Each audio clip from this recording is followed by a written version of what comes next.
Namaste. This is Maya Tiwari with another episode of Women's Power to Heal Mother Earth. A personal episode called Love, Just Love. That's all there is and ever will be. I wrote the Oracle of Love in 2011 from the passion of a heart that had finally culminated into its fullness.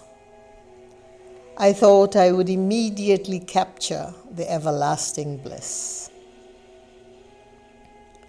This work of opening heart began from a compelling story that helped me to awaken to caverns and closets and compartments that had been sealed off a long time ago in my ancestral lineage.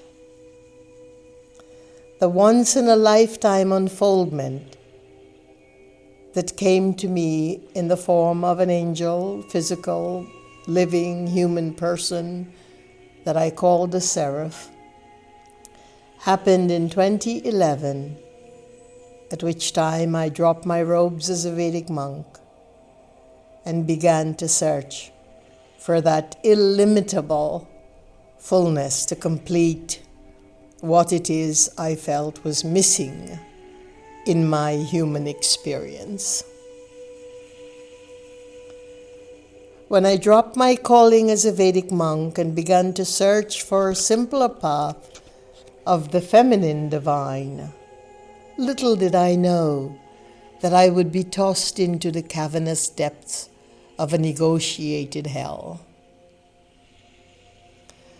I discovered how delicate and fragile and sacred the space of love that we humans carry within us truly is. For me, the layer of my heart that was cushioned from the time my bout or odyssey with cancer occurred in the soft youth of my years, the consequent loss of my womb, the healing through reclaiming my ancestral memories and studying and returning to the motherland of India to become a Vedic monk. I had come upon a carefully sealed chapter which opened up to the love pages of my karmic tome. I remember when the first experience of love to another human being occurred, the soul partner type of love, that I grappled about in wonderment. Somewhere in my unconscious, I had a sense of vibrancy that my heart was yearning to express. A longing that no spiritual study or search had yet pleasured. It was a cavern unexplored. I discovered a love unlived. Through the single experience that happened in just a flash of time, with no physical contact, I embraced spirit and found a longing to inherit my capacity for love, starting with the love that was intrinsically partnered with another soul. But that did not come to pass. At least the manifestation of such a love never came to pass. But much has transpired. It is now 9 years later, 2020, August 9th, the day after 8/8, the Lion's Gate. Little did I know that I would be put through a decade-long abyss of darkness, chartered by a greater dystopian community of low-frequency humans the abusers, violators, haters who prey on humanity's light. That be my experience. Yet yesterday, something miraculous happened. The Lion Gate portal swung wide open. It was the 8th day of the 8th month in the year of 2020. My heart was palpitating with dulling pain and a deep ache for my younger brother, Swami Shankara, a kindly, pure being, a Hindu monk, who had been ailing with liver cancer. He transitioned to the etheric sphere at the celestial time of 11 p.m. on 8/8. I heard the news amid a wellspring of graceful tears and then fell asleep. Awakened by the noises of violators in my forest home, I listened to their scurrying about at around 5:30 a.m. And suddenly the white light that was neither moon nor sun pierced in through my window. The intruders went silent. The forest was hushed, still wet from the recurring storms. All I could feel was unending flow of love mixed with light exuded through my awareness. Not the usual sense of angst, frustration, disappointment, anger I would normally feel toward these misguided human beings. It took a pain so humongous, a vacuous space left empty by the loss of a very huge spirit in my blood family, my brother, Swami Shankara, the younger brother, to bring forth an awareness anchored in love that was so vast that it actually cremated that sense of rift and that vile feeling that I had experienced from the ongoing incursions against my body, my home, and this beautiful forest. Finally, I believe I awakened to new light with such ease and loving thoughts for the neighbors and the neighborhood. The damages were no longer important. They were done. And should they continue, they will again belong to the past. I felt an inner freedom that soared higher than ever before.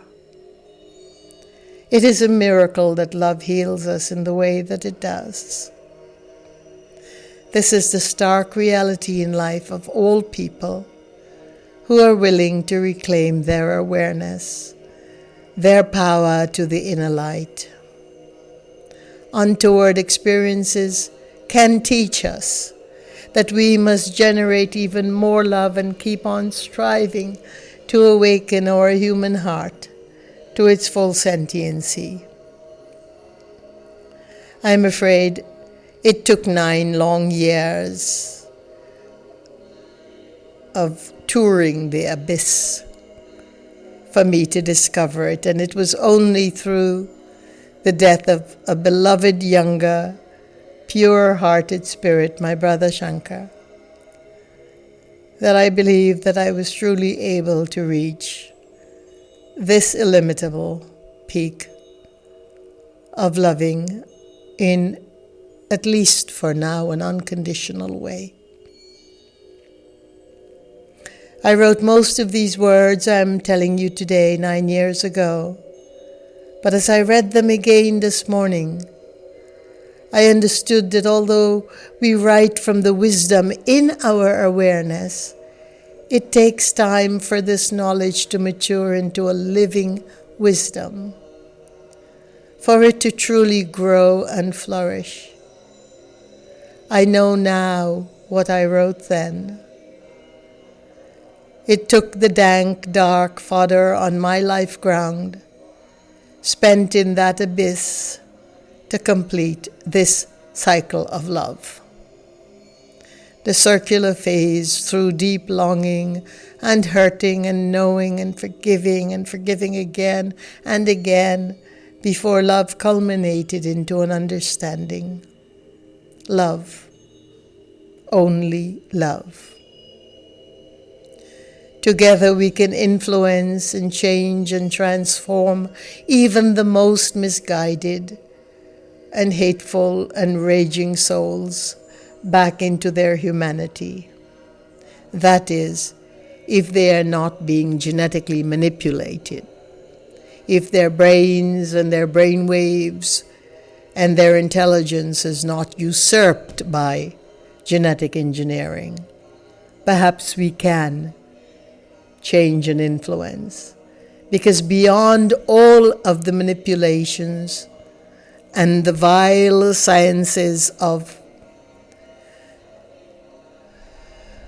mutation of the human intelligence, we still have that soul, that spirit that nothing could touch except love.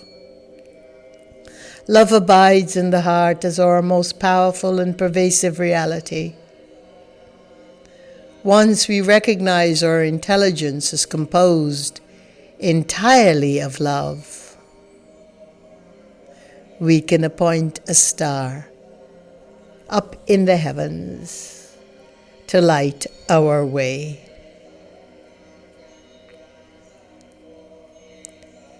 We can move the heavens. We can calm the earth. We can create a space between heaven and earth that holds love in the continuum of our human action to nourish, nurture, and to heal. But one thing we cannot afford to do, and that I have discovered in this last decade, and that is to let doubt live where love belongs, because in our angst and fear and responses to danger and to the noxious and toxic and horrid and vile, we can lose track of love. In not trusting the very essence of our primordial intelligence as humans, we can lose our connection to love. As we move forward and away from despair, from all the activities that damage and destroy, from everything that is in our helpless humanity, from poverty and despair and disease, and the aches and pains of our world today, all we need to do is to set a clear intention to be the instrument of love, to allow ourselves to be loved, even when love is very scarce around us, as it had been for me for so many years. Because love is our pure nature, and only through loss, it appears, do we really understand the value of love. It is now with overflowing ecstasy that I impart my oracle of love to you. I wrote these words, as I said, 9 years ago, and I now just have amended them for what my experience is today. For all of you, all of us, all of whom who might have given up on love, for those elders who've forgotten love and have been forgotten for love, for those lovers who are too weary to love, and for those hearts like mine that were shut down by tragedy and abuse, violence, and other noxious realities. To each and every heart that strives to be awakened, may these words serve as a prophet to encourage and inspire you to claim your cosmic right to the fulfillment of your love, to the fulfillment of harmony, to happiness.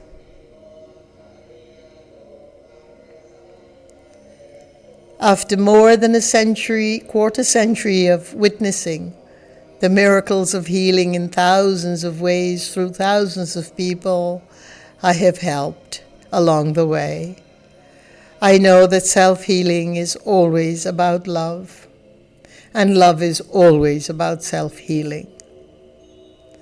It is the tangible yet elusive energy that we must never sacrifice. It is the language of the divine, and when we are aware of its power, as I am so acutely witnessing today, now, in the wake of my brother's journey to the celestial sphere, we hear the resounding resonance through our heart. Whatever may be the challenge and the difficulty, the crisis and the disappointment, hold on to this truth, one that is so easy to forget when we are in the midst of chaos, that you are loved, and that you do have the power to refill love from within, no matter how damaged and empty the surroundings have become. And when that inner light grows dim, because love somehow was betrayed, or when we lose the people we love, understand that love is never taken away from us, because we are love. You are love. I am love. Every tissue, cell, and memory of our being is composed of the cosmically divine non-material called love. Just love. How well we know this, how well we remember this, how well we remind ourselves of this, is the degree to which we can reclaim love when we go amiss. In shifting our relationship in this way, we can reap a greater level of kindness and lovingness. From the past 37 years since my rise from the ashes of ovarian cancer, I have been striving to walk a simple life. Many times grappling in the darkness. But the context of who we were and who we are never change.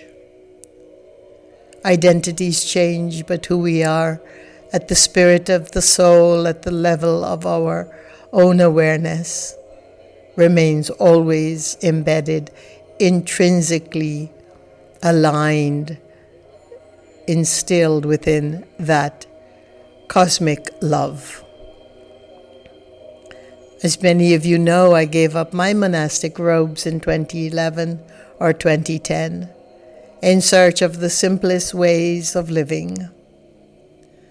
Now, today, in 2020, August, with the loss of my lineage, my teachers, my closest friends, my mentors, and my younger brother as of last night, I can only hope that I am made worthy to be the holder of pure love.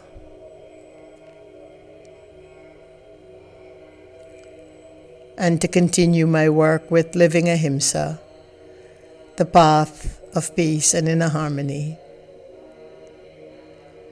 A work that comes out of the faculty of awareness, an experience we can all share with each other. I came close and risked losing love, that potent core energy without which we have no life. All the qualities that amount and account for humanity being human